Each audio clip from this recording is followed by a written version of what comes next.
and welcome to another edition of the Renew podcast, where we are going to work on reclaiming your life without losing your edge. And I am here for our second episode, since we've rebranded a little bit to Renew, with my trusty sidekick, the marvelous Miss Mendoza. So we have got some cool stuff for you today, because every month we're going to have a different theme with things that we want to renew. So over the next 12 months, we're working on renewing your life, renewing your business, everything. This month's theme is mindset, which is, it's a little, if you guys follow me for a while, it's a little woo-woo for me, but I feel like we got to start here. So Whitney's going to help me today, because we are talking about unpacking. And we've got some cool videos that we put together that we'll put the link to in the notes afterwards. But we want to spend some time diving into kind of unpacking all the things that get us stuck and that get our mind in that wonky place where we're not able to move forward. So Whitney. Now Whitney knows this, and anybody that's followed along online, I'm a little sleep deprived today. So we're going to hope the mindset's doing pretty good. Yeah. But I thought we were doing okay until we had a little giggle sesh. We do have right the before we went I don't live. know if you guys do that. Now, this isn't a mindset thing. I think when you are just sleep deprived, as I am today, which is, that's it was not intentional. Usually I'm sleep deprived and it's totally intentional and I do it to myself. But no, this was just a weird fluky thing. Yeah, so you were just up. I was just up. That's all I can do. So I'm awake now. For the most part, have not had any caffeine. We will see how this goes. No, but let's talk about unpacking, because I don't know about you, but when I've tried to move forward in business or life or something, there's usually something stuck in my head that I have to unlearn before I can move forward. Yes. Have you had that happen? Yes. Okay, so what types of things are stuck in your head? Like, what have you had to unlearn over the years? I think some of ours is, maybe a really great way to kind of summarize it is the quote of what got you here won't take you there. Yes. So you get in that mindset of, well, this has worked up until now. Right. But what you don't realize is there comes a point where you're trying those same methods and you're like, but you can't move forward. Right. So you have to come up with, well, what's the next thing that's going to take me to the next level? Well, and that's the definition of insanity, right? Doing the same thing over and over again, expecting different results. And so many times we see that. I see it in business a ton, where people are like, I'm great, because the businesses and the clients I work with, they're doing well. I mean, I tend to I don't work with a ton of startups. So most of my clients are established businesses. And they got to where they are by doing what they did. Yep. But if they're wanting to scale, every single person, I have to help them unlearn some of the habits that are getting them stuck to be able to move forward. Mm-hmm. We have Angie and Shannon watching, and they say Happy Tuesday. Oh, happy Tuesday to you guys as well. Thank you. But yeah, so I don't know about personally and professionally, I'd say. More so professionally, but there are these habits that we get into. Yeah. And some of them are deep-seated. And I mean, it is like pulling teeth to get people to change things. But that's what I want to talk about, is how can we unpack all this type of stuff? So if you guys are listening, what kind of things are you stuck on? I mean, what has been stuck in your head? So Whitney, for you, let's do the professional side first. What's tough moving forward? Like, what do you need to unlearn? Some of it I'll take from your list, because you've got a super awesome video that's out there about this. And one of the first things that popped up for me was the language that you use. Yeah. So not only how you're talking to yourself, but how you're talking to your clients. So for example, I'm in marketing. Yes. And you could throw a stone off this balcony and hit another marketing You'd probably hit a couple. Yeah. On the way down in this building. Yeah. But the language that we use, do you really understand what you're getting? Or are we making it simple enough to where if I said something, you would automatically take more of a trusting or relaxed vibe with me because you understand what I'm saying? Right. And I feel like you probably see this a lot in finance, right? A ton. Like, I want to beat you financial advisors. I want to beat half of you with a stick. A few of them I have beaten with a stick. Because there's CDs and IRAs and ABGT, well, XYZ. It's not even that. Here's what's like, anyone that's in a sales role, let's say quote unquote sales. And I would argue that all of us are in a sales role, especially if we own our own business, because we're selling ourselves. So we come in and we start on our career and we learn language. We learn sales language.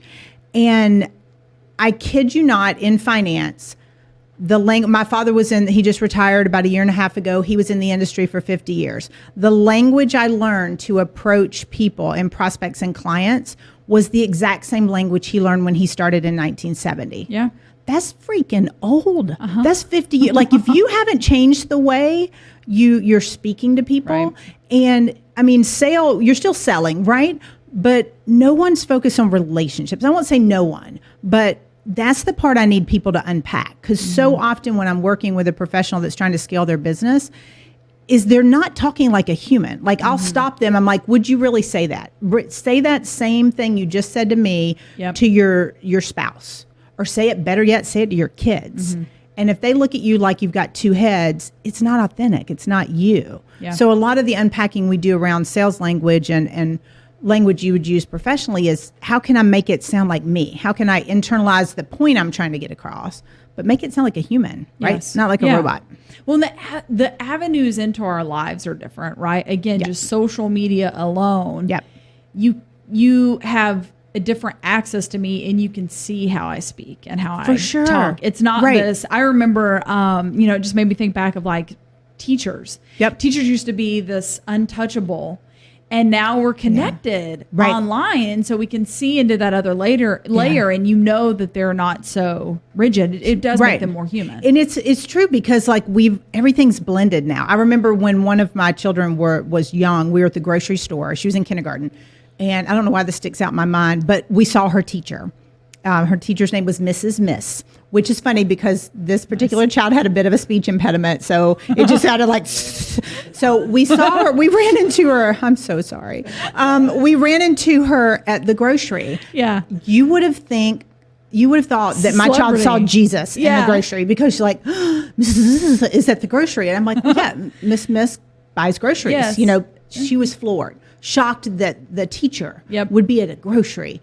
And so, you're right. Social media has blurred the line. It's blurred the line between anybody. I mean, I really think there's celebrities you can get in front of. You can connect with people. One of my colleagues that coaches as well, one of his very large clients is a pro football team. He cold approached the person through social media, but in a very personable, authentic way. That's how he got his biggest client. Wow. So it's, what we're trying to help people do with unpacking professionally, especially is we got to get rid of it has to be this way, or I have to say it exactly like this. My rule is if it doesn't sound like you, don't say it. Yeah. Change the wording. Don't change the meaning, but change the wording. Yeah. So I did that a lot. People laugh at me with the book because I write very much like I talk. So if you see me online, if you see me on stage, if you meet me in person, I'm pretty much exactly the same anyway.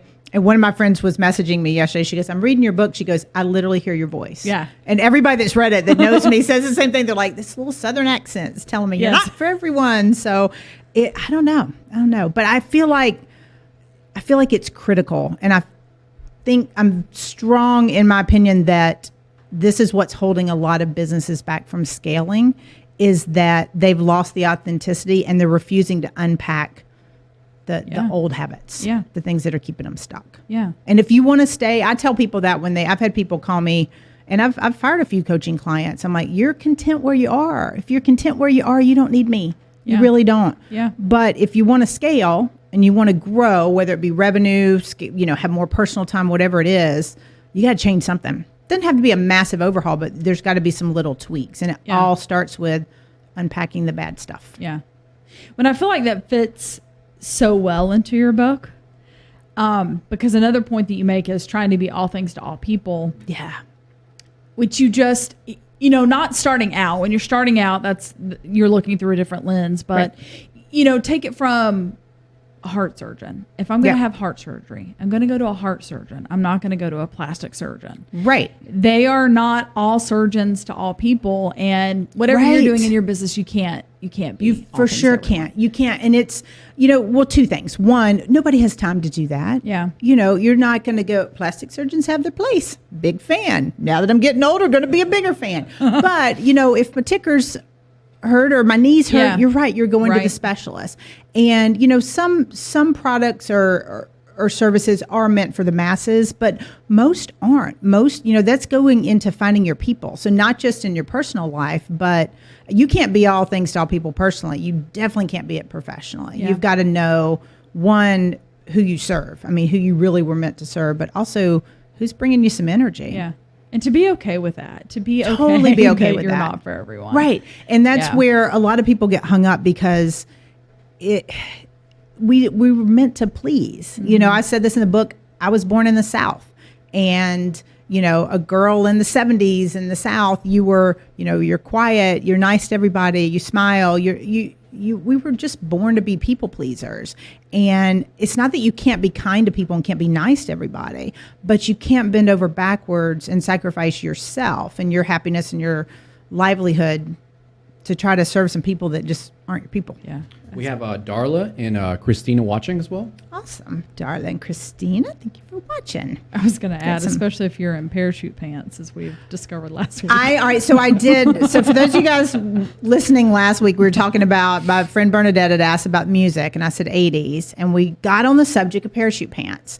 And I have found pictures. I cannot find where to buy them because I don't think they still make them. I can buy the MC Hammer pants, not the same.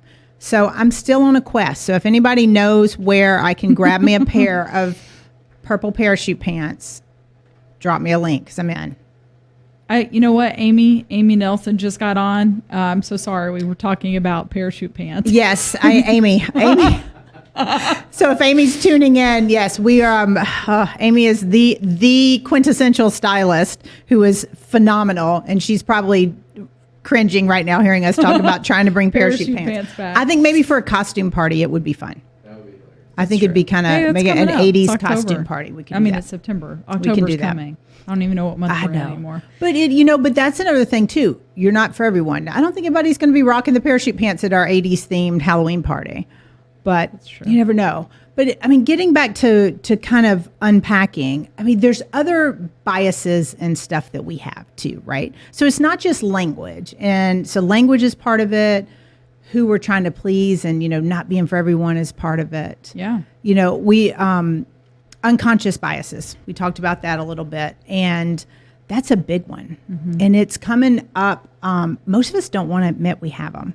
Not to get into all the discussions and the craziness that's been going on in the world lately, but that's played a big role in a lot of the biases we have. But it doesn't just have to be race or gender or whatever. It could be somebody's size. It could be how they wear their hair, whatever it is. I mentioned I grew up in the South, and when I lived up in New England, people always thought Southerner. They're like, you talk fast for a Southerner. Like they just automatically assume that people from the South are dumb. Mm-hmm. That was a big thing. And it was just I know a lot of really smart people from the South, but the assumption was they're slow. Mm-hmm. So all these unconscious biases are all things that we have to unpack. We have to get rid of. But to be able to do that, we have to understand we have them.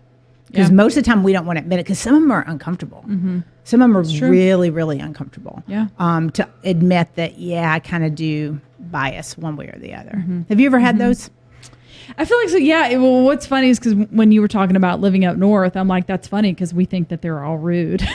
Exactly right, and it's funny because when I lived in Connecticut, so it was really really close to Manhattan, just north of it. Yeah. And we spent a lot of time in the city. We'd go there on the weekends. I love New York City. Love New York City. And I was like, oh, they're mean. The bias. My poor mother, when I moved there, were like, oh, heaven forbid, don't go on the streets. You're going to get mugged and killed and whatever. Yeah. But everyone was so nice. Everyone was very, kind and helpful. And if, we needed help or recommendations or where's the subway or what it is, they were all great. So it's these biases that we have that's, just not right. And most of them just are really just trying to save your life. Like my first trip, I was trying to take all these pictures. Yeah. And, people behind you are like, you're going to get run over, just so you know. You're going to get that Wall Street Journal picture and Times Square picture, but, you got to keep it moving. You do. And it's but it's little things. It could be geographic. It could be, all right, so Amy has just said, please don't talk about parachute pants again. So Amy's got a bias against our parachute pants here, which, Amy, I totally understand you with this one. But, it's the nostalgia from junior high, elementary, purple junior ones, high. the purple. Come It was not black for me. So I feel like Yeah. that was my unconscious bias is I like wearing black. So, but, that's another thing where it stops us professionally. Yeah. It stops us personally. If let's say that we have someone, let's say we take a new role and we're from the South and our boss is a New Yorker or from Boston. It's got that thick accent. If our bias is, he's going to be mean, he's going to be tough, it's going to be hard to see who he really is as a person and as a boss. So we almost need to get rid of the biases to the extent we can, or at least recognize that we have them. So Yeah. we're not letting it skew our judgment. Yeah. Because with how you we're can operating. almost talk yourself out of something good before you even recognize that it's there, just because you kind of bring down Right. the hatchet of, ooh, no. Right. And I think we do that personally too. Yeah, we do. I am so guilty. I'm not as guilty of it professionally, I don't think, because I'll give, everybody a chance professionally. But personally, I can knock my people really quick. So, and I'm sure some of those are related to biases. Usually it's, I don't know. I think it'd be interesting to kind of take a look and start jotting them down and Yeah. seeing what's really making that's some true. differences. Yeah. So, Nice. I know. So what else have you, when you think about unpacking, Miss Mendoza, what has been one of the tough ones for you? Part of it comes down to process Okay. as well. How you go about things. So, back to my earlier, I could throw a rock or go one floor down and hit a bunch of, other businesses that are doing the exact same thing Right. that I am. But how do I make it different? Why is someone going to pick me over someone else? And that could be because of the way I treat someone. I treat them Yeah. better, or the way, as simple as our onboarding process of the way that we bring someone in. Right. So the operation of not only the language of making sure that you change the way that you speak, but just the way you do things in general. Right. Even with COVID, everyone we were forced online. Like Yeah. it was this thing, Yeah. it was happening. We didn't have a choice. Yeah, you Yeah. could resist it if you wanted to, and now it's like you cannot. You have to do the online game, and if you're not playing in that online game, you're losing. Well, and so there's a couple things there we've got to, that goes to unpacking. We have to, fought this battle and I'm still fighting this battle with some of my clients, and they tend to be, not even the clients, some of the partners at some of the firms I do some consulting with, they are stuck. We have to see people face to face. We can't do business. Business is slowing down. And I keep pushing back on them going, well, my coaching clients are all up right now. So Yeah. I don't know what you're not allowing that's got you behind, because most people, if they can let go of the old and embrace like, all right, this may not be ideal. I have some clients that hate meeting virtually, absolutely hate it. Yeah. I have some people that are loving it and are like, I'm never going back to see somebody in person again, because this is Yeah. just efficient, especially in cities like Yep. Atlanta, LA, New York, all the places that take an hour to get somewhere. So you've got some opportunities, but you said earlier kind of, in unpacking and being yourself and what's different about you or you as a marketing firm, that goes back to the uniqueifier I talk about a lot. Is, one of the things as we're unpacking, once you unpack, we've got to build back up.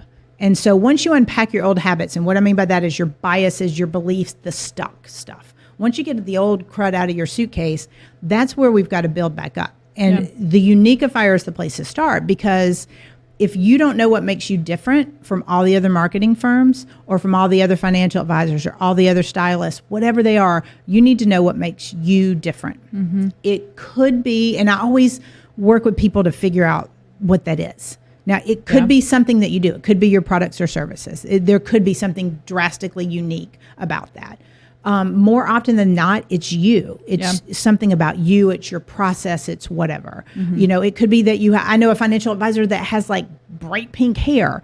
That's unique, but they're remembered that way. So whatever it is that makes you stand out, whether it's about your business or about yourself, that's what we need to capitalize on, because that's what's going, if you can leverage that strength, it's a strength. Yeah. Some people wear, I don't know, some people wear black all the time. Some people wear their hair a certain way. Some people always wear scarves. Whatever it is, use that Yeah. to your advantage. Yeah. And it could be the way you treat your clients too. Yeah. So it could be epic. I have one advisor who throws a big like summer bash every year for all his clients, and it's become like an annual thing, and his clients love to invite other people, and he gets most of his new clients from that because existing clients are like, hey, I'd love to bring my neighbor. That's a cool thing. Awesome. It's funny because your uniqueifier, at least in my perspective, often comes out of the rest of life. Yep. So Isaac and I were just having this conversation yesterday, I think it was sometime over the weekend, that we wouldn't change our childhood. Like someone could walk in the store right now and say $1 million. Yeah. Go back and change anything. And we would say no, because even though during those times sometimes it sucked and it was really hard, and you don't see it in the moment of how that's shaping you. Yeah. But because you went through that thing, that's what made you so different. Right. And that comes with some unpacking too. You have to unpack that it's not just a thing that happened to you. It's something that you experienced, that without that experience, you wouldn't be your unique self. You. Yeah. And that's what, we're all a culmination of everything that happens, just good, bad, whatever. If we didn't have the bad, we wouldn't build resiliency. We wouldn't build our toughness. We wouldn't build our grit. If the people that were easiest, and what's interesting is when I still was in finance and had the firm I was in, we had a number of interns every year, and we, not to a person, but a lot of them, we had a lot of trust fund babies, and this is not a knock on trust fund babies, but their work ethic wasn't there in a lot of the cases. And I mean, I have some friends that have, been trust fund babies, and they have a phenomenal work ethic, but these kids had no difficulty. Everything was handed to them, including internships. And so there was no desire to overcome adversity. Mm-hmm. So, for an advisor where you're having to overcome adversity and go out and build a client base, they had no desire to do that. Yeah. So the things that make us stronger are the ones that, they're the ones that hurt. Yeah. They stink, but you're right. I wouldn't trade them for the world. Yeah. Well, and that goes back to... I might knock a few people sideways. Yeah. During the process, if I could go back through. Yeah. A few smacks. Totally fair. Yeah. But I wouldn't change them. I wouldn't change the experiences. Yeah. Well, and that, back to everything that's currently happening, right, with COVID and all that we've had to change and make pivots, you're better prepared because you have had that struggle. You understand that, this is a bump in the road. Yeah. And you're just better equipped to be able to navigate around it. And it's, if we aren't equipped now, we've all had to pivot, and we've used the word pivot. We got to come up with a new synonym because we've used it all. All of us have friends. So much. Yeah, exactly. I was using it early. Now other people taking it. But I think we've all had to change and shift and pivot, whatever we want to call it, so much that we have to do something different. That's where the renew came from. That's where our whole thing is. Let's take 12 months and figure out, all right, now that world has been shook to its core, how do I want to build it? What do I want it to look like? Which is why we're taking, we're starting with mindset, because that's where it starts. Yeah. You can either choose to be a victim in all this, and there are people, I will not name names, but there are some people that in my world that are victiming the heck out of COVID. Yep. I can't, my industry is shut down. I can't find any work. Well, go get a freaking job at Home Depot. Home Depot is doing great. Yeah. So you can choose to be a victim, or you can choose to make a change. Mm-hmm. And part of unpacking is realizing that, all right, look, I'm going to own the fact that I'm playing the victim card. So, that's the first thing with kind of victims and all that type of stuff, is you've got to realize that, hey, there's a lot more in my control than I'm admitting. Yeah. And so that's where, even before finding your unique-ifiers, you got to make a choice that I want to renew things. I want things to be different. Yeah. And the thing with renew is it's constant. Yes. And consistent. Yes. You don't renew once and then you're right. You're like, I'm there. Done. Yeah. Because if we could do that, I would have figured that out by now. Yeah. And you wouldn't be sitting here. You'd be on a screen somewhere because people would be like, right? Yes, Kristen. But it's true. Every life brings us a new set of circumstances all the time. Yeah. And that's why it's important to kind of renew. But that's why we really wanted to start with mindset, and unpacking is a critical component of that. There's so much more and I get that people have bad situations and have been dealt some bad hands, and that not everybody is equal. I get that we're way more blessed than most people.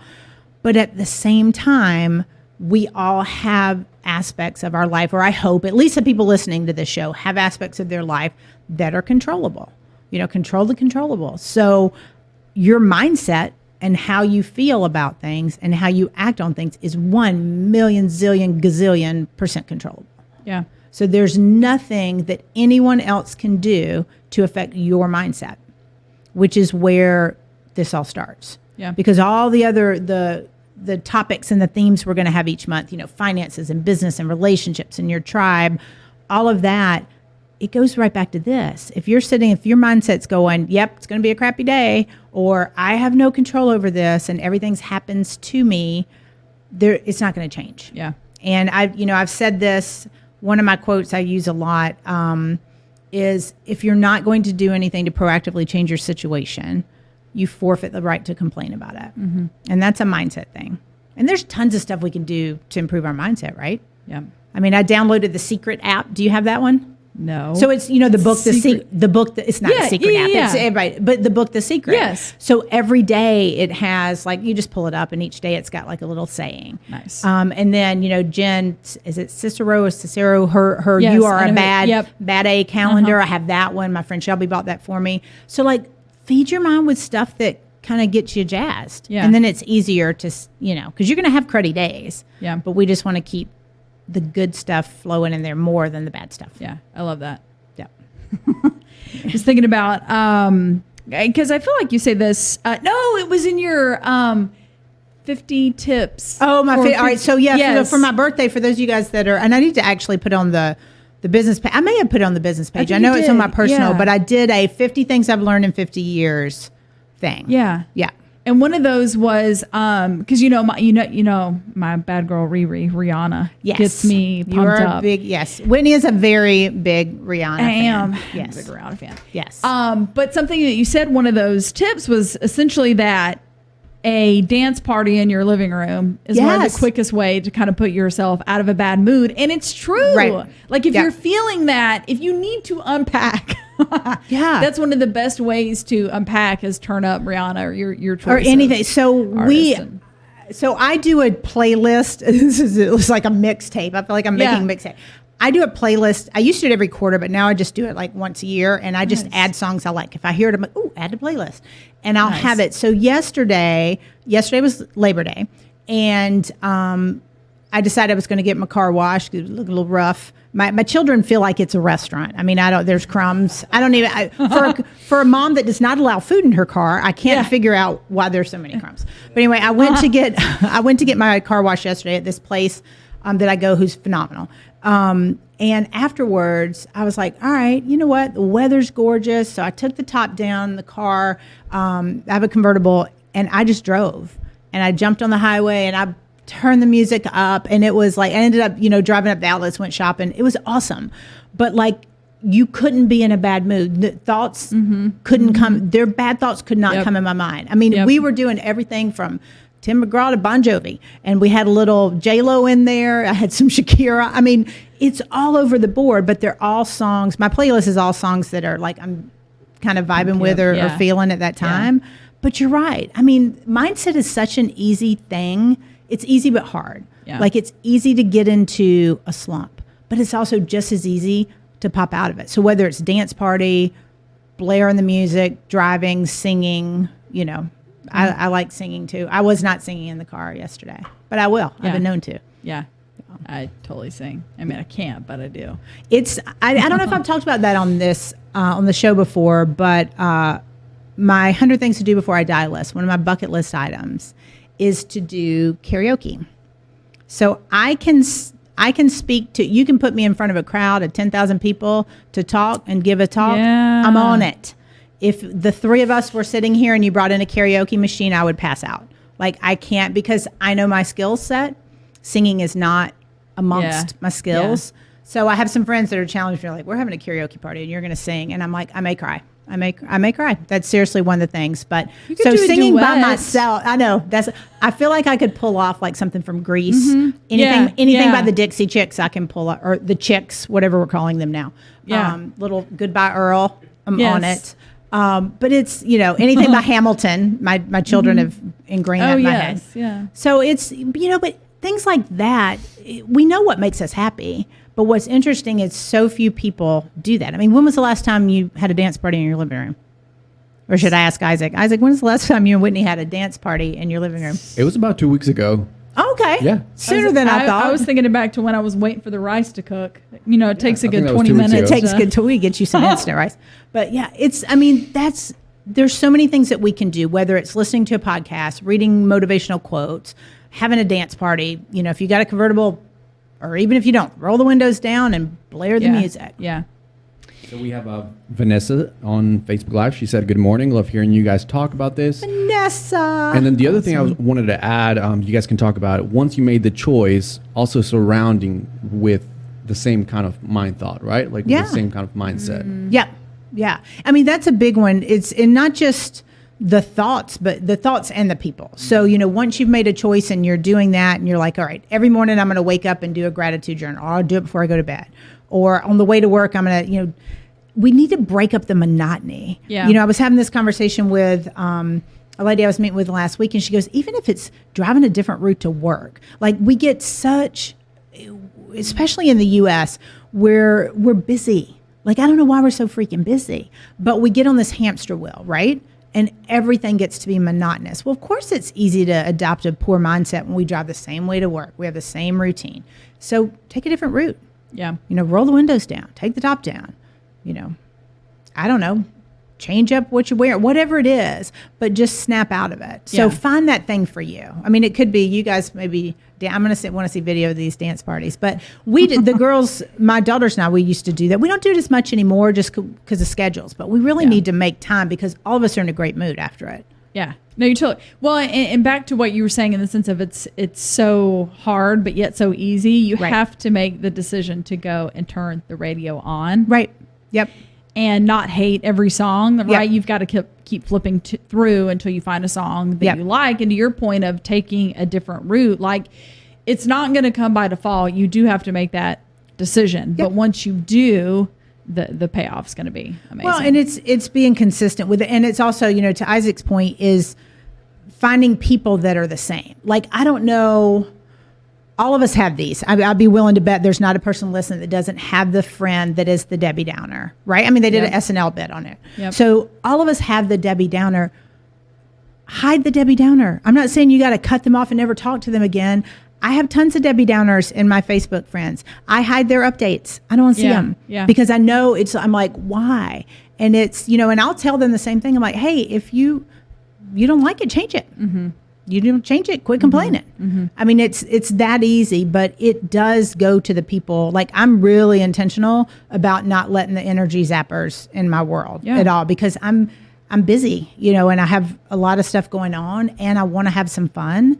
So I don't have time or energy or room for the zappers. Yeah. And that's going to be a big thing with mindset is a lot of it, that was a great point, Isaac. A lot of it is who we're allowing in and what we're doing. I love people that like to have fun and because that's what I'm striving for is, this was 2020 for those of you guys who were listening in January was to be my year of fun.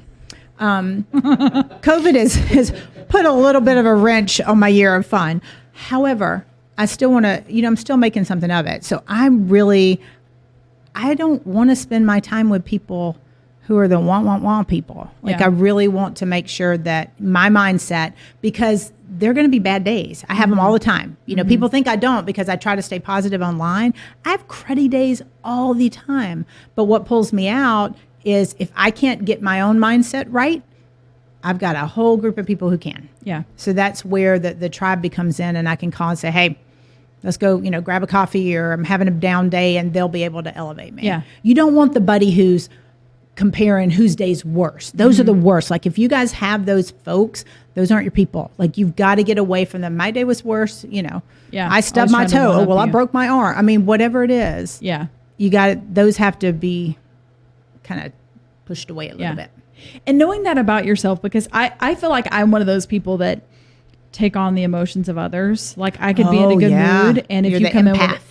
you can come in with a bad mood, and then it's kind of like this fungus that creeps on me. Yeah. But I've learned that about myself. So I know I have to do what I have to do to make sure that there's some distance there, or to prep myself, measure the time that I'm going to be with the Debbie Downer, and then say, okay, how, when I get back in the car and I'm leaving, turn back up the music again, because I've got to take myself. And there are going to be some people that you're just around that may be downers. And, my advice is always try to distance yourself. But if you can't, you've got to not take their crap. I mean, meaning like if they're upset and depressed and things are horrible, just remember what I was saying with the quote. If they're not making a conscious choice to change their situation, that's on them, not on you. So many people, and there's been a lot of articles and studies recently on empaths, and they're the ones that it's so tough for them because they absorb everybody's emotions, right, wrong, or different, but good or bad.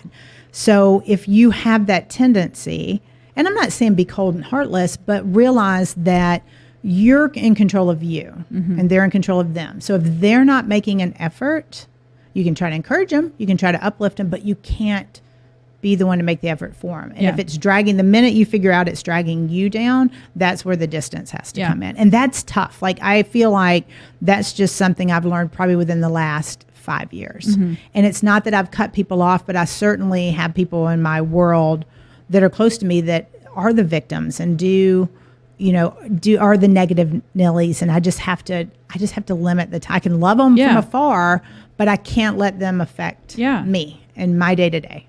It has a lot to do with your diet, right? What are you feeding in your mind? Even if I want pizza all the time, I can resist it. Be good. Yeah, I can resist it right now. I can resist it. But take me to Pizza Hut and we walk in the door and I'm going to have a pizza. It's the same thing with those that you allow yourself to be around. So limit the time you're at Pizza Hut. Yep. Yeah. But it's true. I mean, because we talk about diet. I mean, everybody talks about diet, right? And I've seen several quotes. Diets, it's not just food. It's what you're feeding yourself mentally. It's what you're feeding yourself spiritually. It's the people you're allowing to be around you. All of that make up what you're feeding your body. So feeding your body is, as much mental and spiritual as it is nutritional or physical. So what is a best practice, Kristen, if we're kind of listening through all this and taking notes and going through it, to unpack? Is it getting in a room and just being like, I need to write down everything that I know is kind of bugging me and that I just haven't really looked it in the face and said, how am I going to fix this? How do we go about that? It's a process. And I would say we are continually unpacking because we're going to have to learn and relearn things. My theory in life is that God is going to give us the same thing over and over and over again till we learn what we're supposed to learn from it. I'm a slow learner in a few things, especially relationships. So I learn the same thing over and over. So it takes a while. So first and foremost, what you need to do is not beat yourself up. You may have to learn the same lesson over and over again. But unpacking goes back to, I would say, two main things. First is if it's not giving you energy and moving you closer to your goals. We say this a ton, but it's so true. If the person, the thing, the meeting, the company, whatever is not giving you energy, you need to really examine why that is. So it's probably either there's some negativity, there's some judgment, whatever it is. So that's first, is make sure that you're finding the energy from it. The second thing I would say is you got to be really clear in your unconscious biases. Really, really clear. I would write those down. I really would. But it's hard to just sit in a room and just figure out like what am I thinking? But we have these thoughts running through our heads all the time. Some are productive, some are not, right? All of us do. If your head's like mine, there's a lot of them running through there. So what I recommend, and I've had a lot of my clients do that who tend to be like probably more like me, kind of the busy type A's, is take 3 minutes a day and brain dump. I like to do it at the end of the day where, I've had a nice hot bath and I get done. 3 minutes, set a timer. 1, 2, 3, that's it. And just whatever thought comes into your mind, jot it down. It could be, the sky is really pretty tonight. I don't care what it is. It could be, I need to go to the grocery. Whatever it is, because we need to get those thoughts out of our head, the random thoughts. Yeah. Because that lets us really take time. If all the clutter's moved out of the way, then we can take a deeper look and say, all right, what's playing into what I'm doing? You know, so if you're not moving forward with a prospect or a client or a promotion, what bias do you have towards it? There's usually something deeper that if we clear the clutter, we can get into. Yeah, I love that. I love taking, especially now that we have technology, right? Sometimes I'm like, I have all this technology at my fingertips that I'm not even capitalizing on it as I should be. Yep. I love taking my phone out and talking to Siri or recording myself. Even if I'm in the moment of, I need to remember this later, or this is good, or I need to brain dump this, where I'll just take it out. I have a dictation app I use. I did a lot of the book through it because I despite the fact I took typing, I type with like 4 fingers. I'm not the fastest typist. So I actually dictated most of the book and it transcribes it. So I'll do that. I'll use the dictation app and I'll just brain dump. You just hit record and blah, blah, blah, blah, blah. Yeah. And brain dump. Sometimes I'll want to do it in a journal. Like if I'm feeling really thoughtful, I'll do it in a journal and I'll, highlight it and make it pretty and all that. And I keep it. I mean, you've seen my journal. I carry it with me just because I do want to be conscious of that, because these things come back up and it's really interesting to look back and see some of the things and the thoughts I've written down. One thing I'll say with the biases is we all have them. Don't beat yourself up for having them. They are what they are. My point with uncovering them and unpacking them is I want to make sure they're not hindering you personally, professionally, or financially. A lot of people, and let's talk about finances for a second. I know we're running long on time, but this is an important one. So many people have a barrier to growth because of biases they have from their childhood around finances. Yeah. Some of them are like, wealthy people are stuck up, or, wealthy people aren't feeling and some of them are like, debt is good, debt is bad, whatever it is. Yeah. Pay attention to those biases. I want you to write down too, because those can have the financial biases can have a huge bearing on how people push forward in business. And it can paralyze you to an extent. Yeah. So a lot of times I dealt with a lot of my advisors when I'm coaching them, they outgrew, quote unquote, a number of their family, their family of origin and a lot of their friends. And that was a big change. So what I found with many of them is as much as they wanted to grow, they were almost self-sabotaging, which we'll get into, one of the other months. They were almost self-sabotaging because there was a bias. They thought they would become a different person if they had achieved some wealth. Wow. So that's the types of things I want people to kind of start writing down during that 3 minutes is what's in my head. Yeah. What am I thinking? So, yeah. That's good. I love that. And then you can go back through and look and remind yourself who you are. And 5 years from now, 10 years from now, when you push through it, you're going to look back at your old, because I do a new journal every year. So I have all my old ones. So it's funny sometimes to look back and go, really? Yeah. That's what I was worried about. I mean, I've never looked back and go, oh yes, that was, so usually I look back and go, that was the dumbest thing for me to have spent time on. And that's how we grow is we've got to continually look at this and unpack those old habits that are there. That's awesome. So we've got so I think that was good. We've got, for those of you guys listening, we've got some cool videos that we did just on unpacking and just to get you thinking a little bit more. I'll put the link in the comments here because this is a good opportunity. And these are just ones you can jump in and download totally free. But I want y'all to start thinking through this because as we explore this next year and as we take this journey together to renew our lives, we've got to really make sure we're in the good headspace to start with.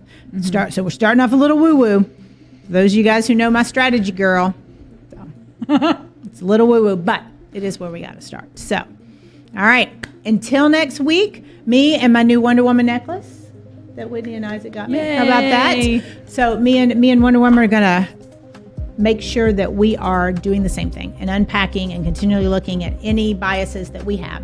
So next week, we're going to dive even further into mindset so we can help you renew and make sure you are reclaiming your life without losing your edge. So we will see you next week.